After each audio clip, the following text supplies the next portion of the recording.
चलिए दोस्तों, आप सभी का बहुत बहुत स्वागत है। मैं मयंक द्विवेदी आप सभी का प्राण आईएएस में बहुत बहुत स्वागत करता हूं दोस्तों। जहां आज हम लोग क्लास आप सभी का संवैधानिक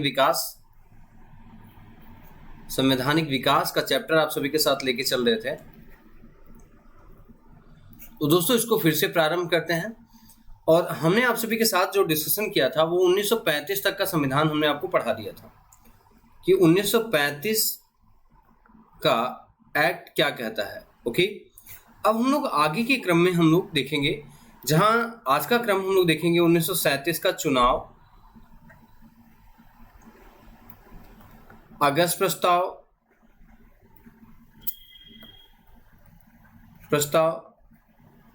क्रिप्स मिशन, दोस्तों वेवल योजना, शिमला समझौता,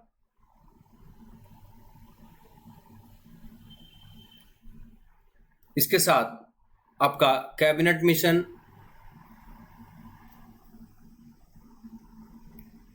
फिर 1947 का गवर्नमेंट ऑफ इंडिया एक्ट, ठीक है ना, भारत सरकार का अधिनियम।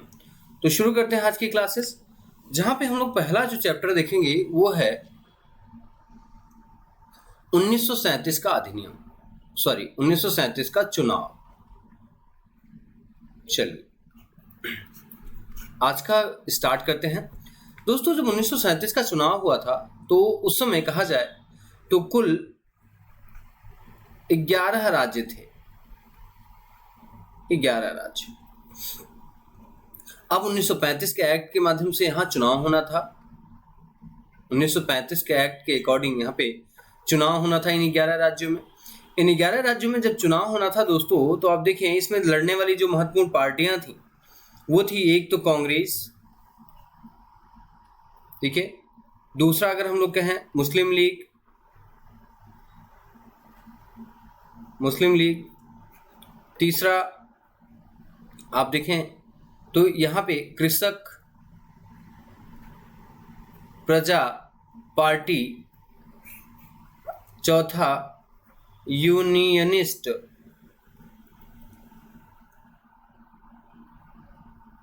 पार्टी। दोस्तों इन पार्टियों का नाम यहाँ पे जाना जाता है। अब अगर हम लोग बात करते हैं कांग्रेस की, तो इस 11 राज्यों के चुनाव में कांग्रेस को टोटल 8 सीटें मिलती हैं। 8 राज्यों में सीटें मिलती हैं दोस्तों। 8 राज्यों में, कुल कितने राज्यों में? तो 8 राज्यों में। अब इन 8 राज्यों में अगर हम लोग देखें तो इनमें से 5 राज्य जो थे, 5 राज्य है ना, 5 राज्यों में पूर्ण बहुमत की सरकार।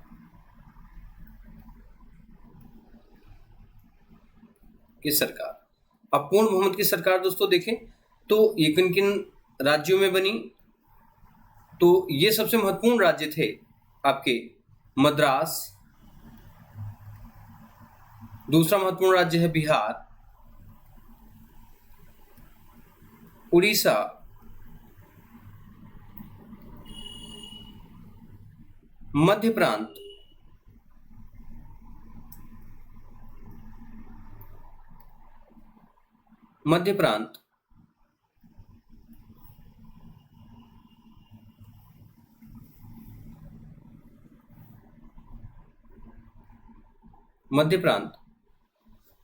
और संयुक्त प्रांत। इन राज्यों में कांग्रेस ने पूर्ण बहुमत प्राप्त किया। वहीं अगर हम लोग देखें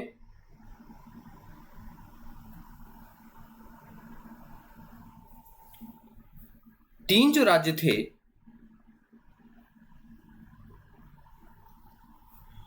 कौन कौन से? तो बंबई,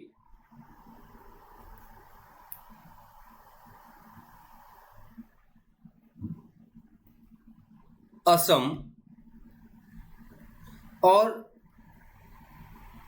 पश्चिमोत्तर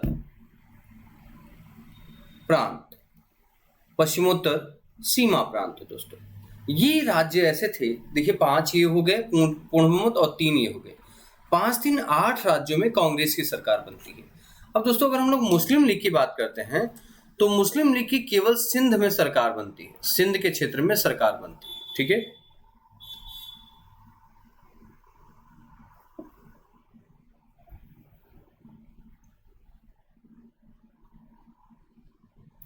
सिंध के क्षेत्र में।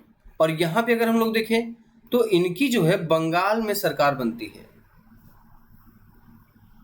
बंगाल में सरकार बनती है।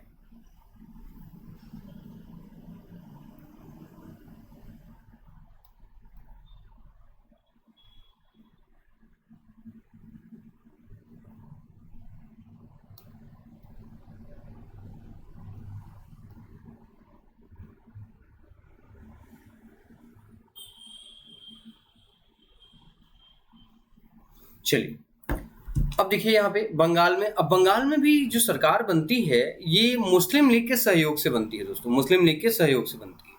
और वहीं अगर हम लोग देखें यूनियनिस्ट की सरकार, तो ये बनती है पंजाब के क्षेत्र में। कहाँ बनती है? तो दोस्तों पंजाब के क्षेत्र में, ठीक है, पंजाब में।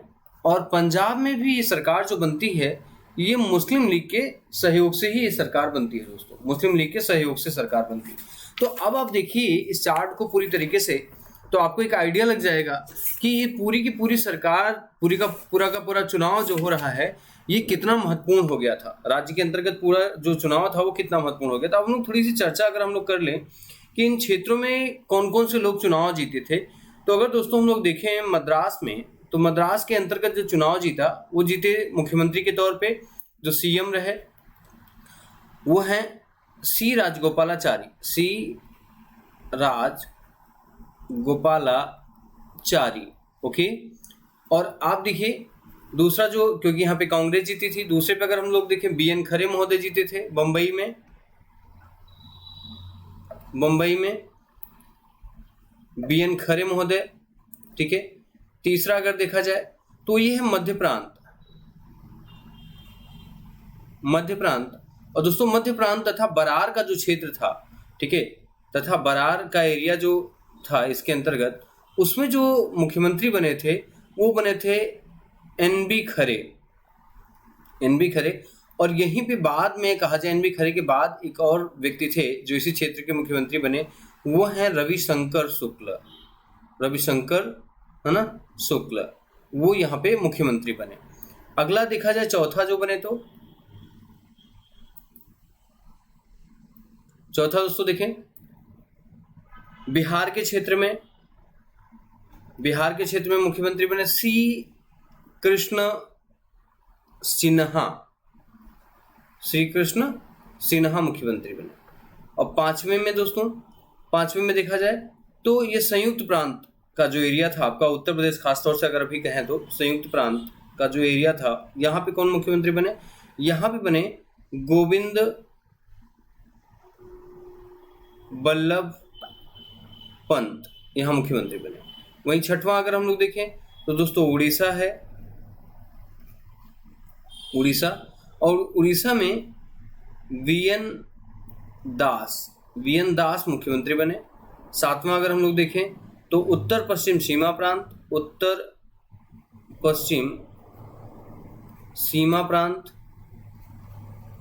प्रांत के क्षेत्र में, तो यहाँ जो बने थे वो डॉक्टर खान साहब बने थे, ये मुख्यमंत्री बने थे यहाँ पे। तो कभी कभी इसको भी सुमेलित करने के लिए आ जाता है, आपको जानना जरूरी है, खान साहब यहाँ पे मुख्यमंत्री बने।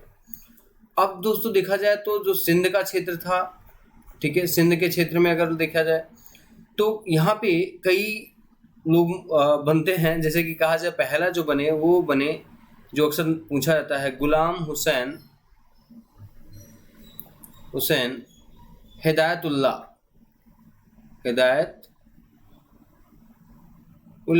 साहब बने, ठीक है। और यहीं असम के क्षेत्र में देखा जाए तो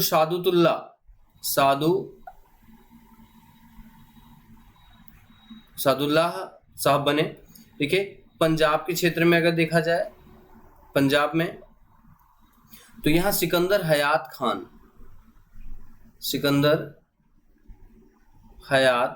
खान बने। और लास्ट अगर हम लोग देखें दोस्तों, बंगाल जो कृषक प्रजा पार्टी का क्षेत्र था, ठीक है, और मुस्लिम लीग के सहयोग से यहाँ सरकार बनी थी, तो यहाँ बने फजलुल हक, है ना, फजलुल हक साहब यहाँ पे मुख्यमंत्री बनते हैं। तो ये इंपॉर्टेंट है आप सभी के लिए, क्योंकि अक्सर एग्जाम में जब आता है तो आप सभी को इसको बहुत ही अच्छे तरीके से याद होना चाहिए, क्योंकि ये फैक्चुअल इन्फॉर्मेशन है। तो ये राज्य थे जहाँ पे मुख्यमंत्री बनते हैं, और 8 राज्यों में कांग्रेस की सरकार बनी। और इन राज्यों में जब कांग्रेस की सरकार बनती है तो यहाँ पे क्या होता है कि बहुत तेजी से डेवलपमेंट देखा जाता है, बहुत तेजी से विकास देखा गया इन क्षेत्रों में। लेकिन इसी बीच क्या हो जाता है कि 1939 में जब इतिहास में हम लोग इसे पढ़ेंगे तो काफ़ी व्यवस्थित पढ़ेंगे, 1939 में देखा जाए तो यहाँ पे सेकेंड वर्ल्ड वार शुरू हो जाता है। सेकेंड वर्ल्ड वार शुरू हो जाता है। जब सेकेंड वर्ल्ड वार शुरू हो जाता है तो यहाँ पे अंग्रेजों ने क्या कर दिया कि फिर से बिना कांग्रेस की सलाह के, कांग्रेस के बिना सलाह के भारतीयों को युद्ध में शामिल कर लिया। भारतीयों को युद्ध में शामिल कर लिया। अब जब शामिल कर लिया, इस बात से क्या हो गया कि कांग्रेस नाराज हो जाती है, ठीक है ना, कांग्रेस नाराज हो जाती है। और कांग्रेस ने क्या कर दिया कि संपूर्ण राज्यों में, ठीक है, 28 माह की अपनी सरकार, 28 माह की सरकार को एक साथ इस्तीफा दे दिया, इस्तीफा उसका दे दिया, ठीक है। अब जब इनको इस्तीफा दे दिया तो यहाँ पे क्या हो गया कि 8 प्रांतों में एक साथ इस्तीफा दे दिया गया। जिसके बाद क्या हो गया, 22 दिसंबर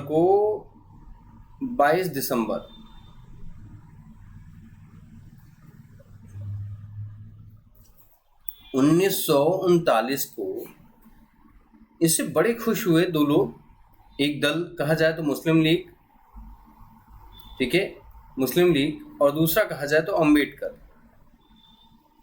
अंबेडकर महोदय काफी इससे प्रसन्न हो जाते हैं और इसे मुक्ति दिवस के रूप में मनाते हैं। मुक्ति दिवस के रूप में इसे मनाते हैं। किस दिवस को, किस तारीख को, तो 22 दिसंबर को मुक्ति दिवस के रूप में मनाया जाता है, ठीक है। तो ये इंपॉर्टेंट घटना हो जाती है। अब इस बात से नाराज हो जाते हैं पूरी की पूरी कांग्रेस। तो कांग्रेस क्या करती है दोस्तों, अब कांग्रेस क्या करती है, रिजाइन दे चुकी होती है। तो इसी बीच क्या हो जाता है कि कांग्रेस मंत्रिमंडल के त्यागपत्र से उत्पन्न संवैधानिक संकट को देखते हुए, ध्यान रखिएगा, एक घोषणा किया जाता है जिसे अगस्त प्रस्ताव कहा जाता है, अगस्त प्रपोजल कहा जाता है, ठीक है। तो अब आप देखिए कि ये क्यों आया था। अगर हम लोग इसका आंसर देखें, ये अगस्त प्रस्ताव का क्या कारण था, तो कांग्रेस मंत्रिमंडल का त्यागपत्र, सबसे महत्वपूर्ण बात, कांग्रेस मंत्रिमंडल का जो त्याग पत्र था, ये एक पहला इसका कारण था। इससे क्या हो जाता है, संवैधानिक संकट उत्पन्न हो जाता है और युद्ध में भारत के सहयोग की आवश्यकता के लिए ब्रिटेन ने भारतीयों के सहयोग को प्राप्त करने के लिए क्या किया कि तुरंत उस समय के जो तत्कालीन वायसराय थे, उनका नाम था, जो वायसराय महोदय थे उनका नाम था लॉर्ड लिनलिथगो, लॉर्ड लिनलिथगो, ठीक है ना, ने क्या किया कि 8 अगस्त को भारतीयों को मनाने के लिए 8 अगस्त 1940 को एक प्रस्ताव प्रस्तुत किया, जिसे ही क्या कहा जाता है, अगस्त प्रस्ताव कहा जाता है, अगस्त प्रस्ताव, ठीक है। देखिए बहुत बार प्रश्न में ऐसा आ चुका है कि अगस्त प्रस्ताव जो है वह कांग्रेसियों ने पेश किया था। जी नहीं, अगस्त प्रस्ताव जो पेश किया गया था वो किसके द्वारा पेश किया गया था, वो लॉर्ड लिनलिथगो के द्वारा पेश किया गया था। अब आपको जानना ये है कि अगस्त प्रस्ताव, आखिर इस प्रस्ताव के अंतर्गत क्या क्या महत्वपूर्ण बातें थी। तो आपको बातें नंबर, अगर हम लोग कहें कि चर्चा नंबर 1 जो हुआ था वो ये था कि गवर्नर जनरल की कार्यकारिणी में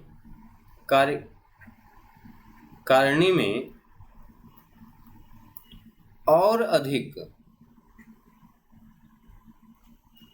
अधिक संख्या में भारतीय शामिल किए जाएंगे।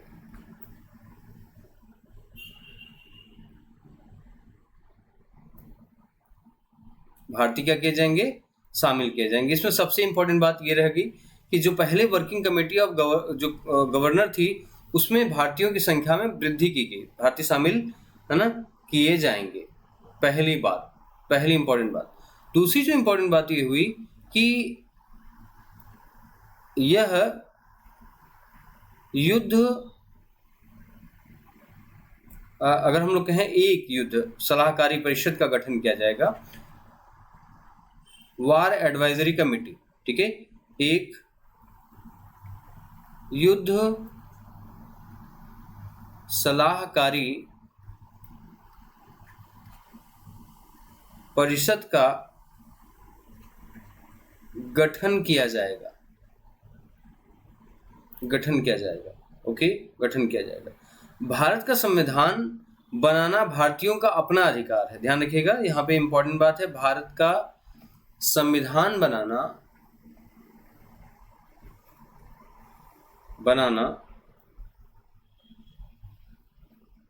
भारतीयों का अपना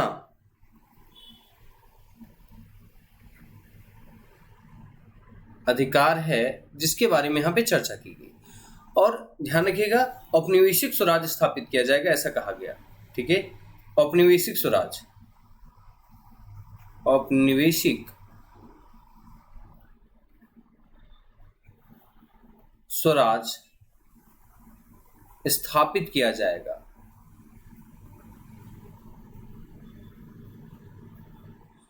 ये इंपॉर्टेंट बात यहाँ पे। लेकिन अगर देखा जाए तो इस प्रपोजल से न तो कांग्रेस सहमत थी और न तो मुस्लिम लीग, दोनों लोग इस प्रपोजल से असहमत हो जाते हैं। इसके बाद शुरू का कांग्रेस की तरफ से क्या रिएक्शन आता है? कांग्रेस की तरफ से जो रिएक्शन देखा जाता है 1940 में, कांग्रेस ने क्या कर दिया कि व्यक्तिगत सत्याग्रह आंदोलन शुरू कर दिया, है ना। क्या? व्यक्तिगत सत्याग्रह, इंडिविजुअल सत्याग्रह शुरू कर दिया। ठीक है, अब ये सत्याग्रह जो शुरू होता है वो 17 अक्टूबर को शुरू हो जाता है। 17 अक्टूबर 1940 को ये सत्याग्रह शुरू हो जाता है और ये शुरू होता है पवनार आश्रम में।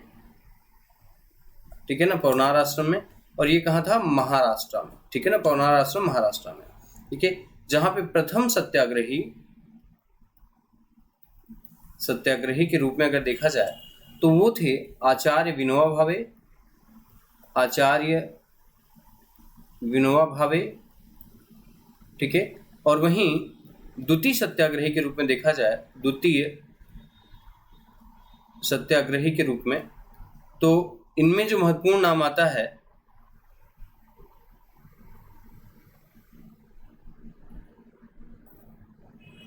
वो हैं पंडित जवाहरलाल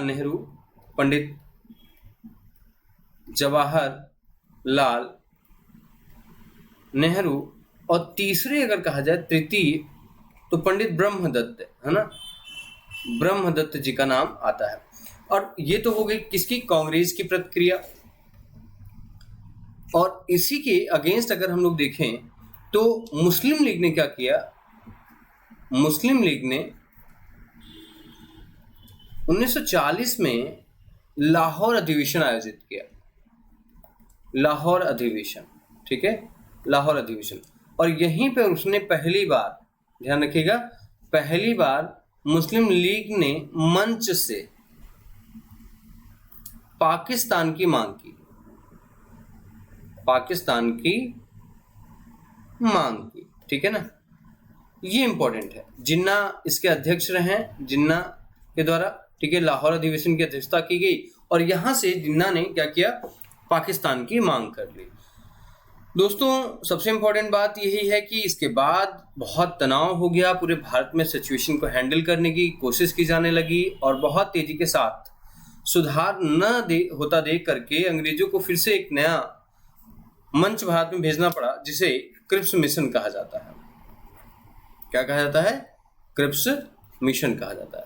दोस्तों देखिए, इसमें जो ब्रिटेन के पीएम थे, ब्रिटिश पीएम जो थे, वो थे विंस्टन चर्चिल।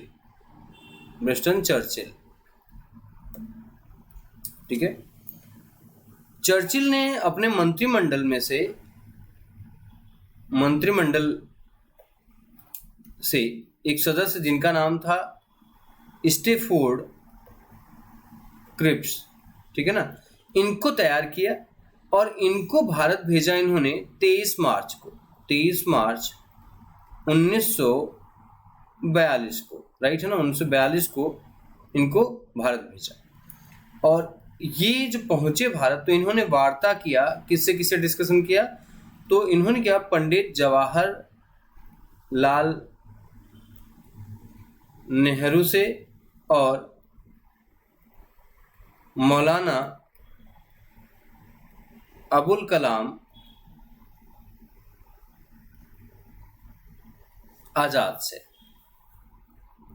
ठीक है ना, अबुल कलाम आजाद से इन्होंने डिस्कशन किया। अब डिस्कशन करने के बाद इन्होंने एक प्रपोजल रखा, ठीक है, एक प्रस्ताव रखा और इन्होंने कहा, देखिए इंपॉर्टेंट ये है कि इन्होंने जो भी कहा वो कहा कि हम जो भी देंगे वो युद्ध के बाद देंगे, युद्ध के बाद। तो इन्होंने कहा युद्धोपरांत आफ्टर वार, ठीक है, ये इंपॉर्टेंट बात रही। तो इन्होंने कहा युद्ध के बाद देंगे क्या, नए संविधान की रचना का अधिकार देंगे, ठीक है ना। अब देखिए युद्ध के बाद कौन इंतजार करेगा भाई, नया संविधान बनेगा अगर युद्ध में अगर इनकी पराजय हो गई तो, ठीक है, तो नया संविधान देंगे कब, युद्ध के बाद देंगे। निर्वाचित संविधान सभा का गठन करेंगे, दूसरा इंपॉर्टेंट शब्द क्या देंगे, निर्वाचित संविधान सभा।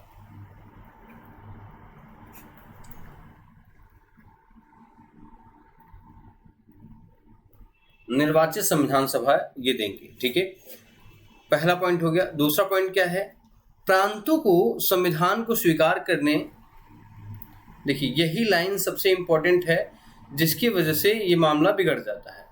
प्रांतों को संविधान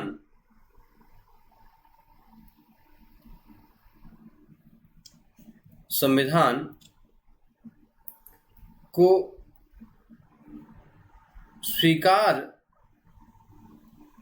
करने या अपने लिए अलग संविधान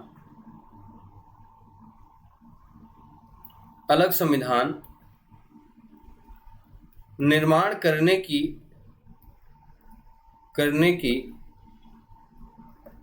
स्वतंत्रता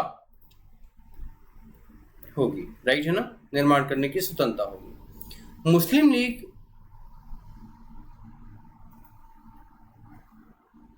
लीग को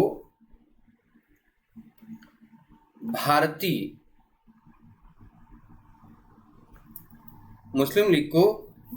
संघ को स्वीकार, देखिए फूट डालो राज करो की नीति यही है, स्वीकार करने अथवा न करने, देखिए कितने लड़ाऊ वर्ड था ये, न करने की स्वतंत्रता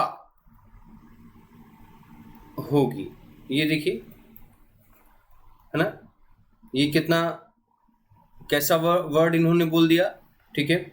नए संविधान के निर्माण तक रक्षा का दायित्व ब्रिटिश सरकार पर होगा, है ना, नए संविधान के निर्माण तक रक्षा का दायित्व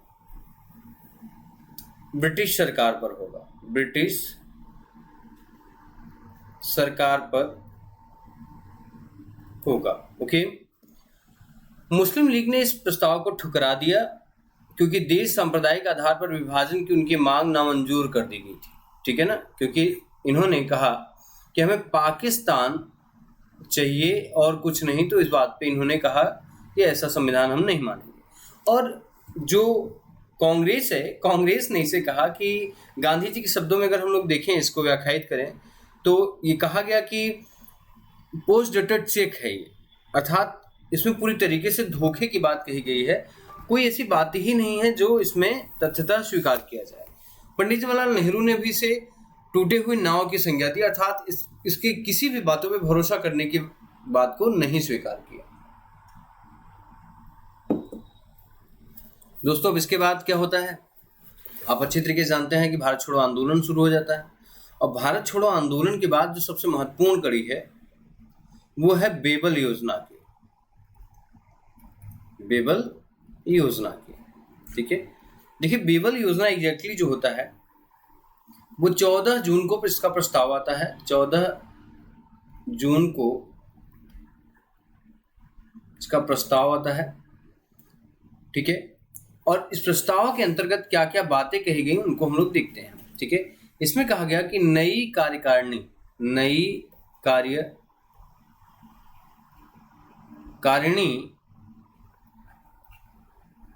परिषद का गठन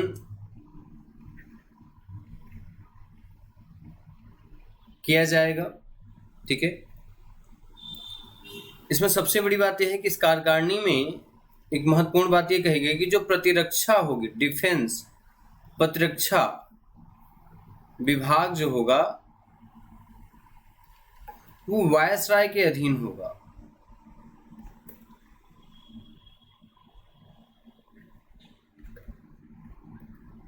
वायसराय के अधीन होगा। ठीक है, दूसरा इसमें क्या पॉइंट कहा गया, दूसरा पॉइंट, मुस्लिम सदस्यों की संख्या हिंदुओं के बराबर होगी। मुस्लिम सदस्य की संख्या हिंदुओं के बराबर होगी। दोस्तों यही सबसे बड़ा विवाद का कारण था, क्योंकि कुल मिला के कहा गया कि 14 सदस्य होंगे, जिसमें 6 सदस्य आपके कांग्रेस से होंगे, 6 सदस्य मुस्लिम लीग से और 2 नॉमिनेटेड होंगे। तो आप देखिए अगर कहा जाए पॉपुलेशन का 70% ये थे, 80% मान लीजिए, और 20% इस समय ये थे, तो इक्वलिटी के लिए यहाँ पे तनाव तो होना ही था। ठीक है, अब देखिए यहाँ पे अगर देखा जाए, तीसरा देखा जाए कि वीटो पावर किसके पास होगा। वीटो पावर जो होगा वो गवर्नर जनरल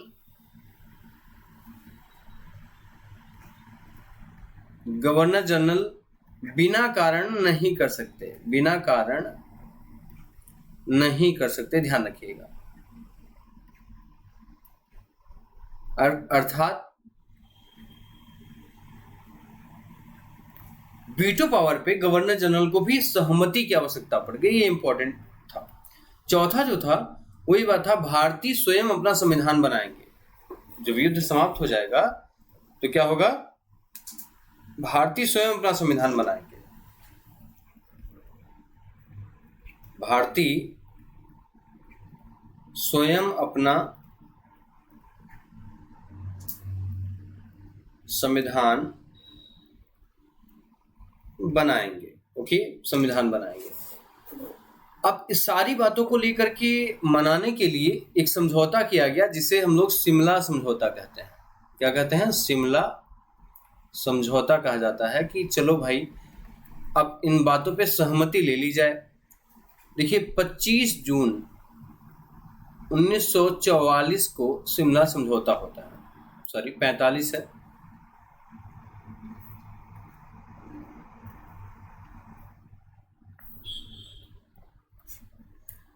ठीक है, शिमला में समझौता होता है। अब देखिए यहाँ पे अगर हम लोग देखें तो कांग्रेस का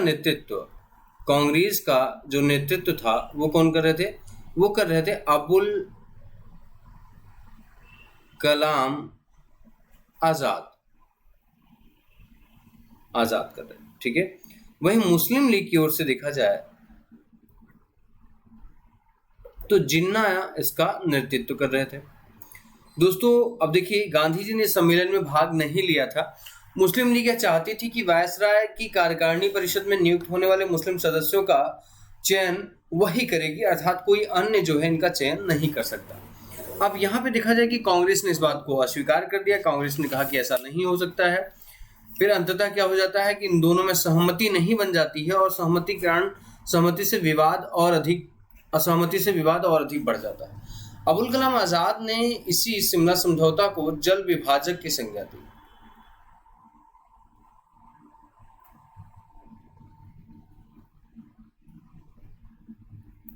जल विभाजक की संज्ञा थी। ये बहुत इंपॉर्टेंट हो जाता है, जल विभाजक कहा है इसे।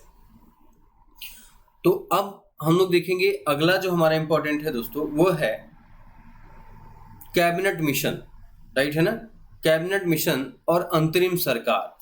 तो चलिए आप इस वीडियो में इतना ही दोस्तों। आगे देखिए, आप सभी को प्रणयस से में आप सभी ज्वाइन करें अपने आप को। प्रणयस आप सभी के लिए सबसे इंपॉर्टेंट बात है, यूपीएससी का फाउंडेशन बैच, पीसीएस का फाउंडेशन बैच, आरओ के लिए आपका फाउंडेशन और क्रैश कोर्स की क्लासेस लेकर के चल रहा है दोस्तों। आप सभी को कोई भी डाउट हो तो आप सभी हमसे संपर्क कर सकते हैं। हमारा नंबर है 4994508003 पे दोस्तों। तो मोस्ट वेलकम, आप सभी का बहुत बहुत स्वागत है। Thank you very much. अगला टॉपिक है आपका नेक्स्ट क्लास टॉपिक जो आपका है वो आपको मैं बता दूं, तो वो है आपका सबसे इंपॉर्टेंट टॉपिक जो है वो है कैबिनेट मिशन, ठीक है। दूसरा इंपॉर्टेंट टॉपिक आपका है अंतरिम सरकार। तीसरा है दोस्तों संविधान सभा का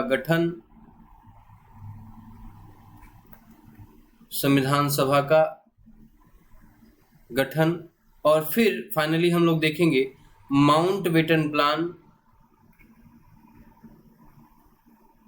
प्लान और उसके बाद भारत सरकार अधिनियम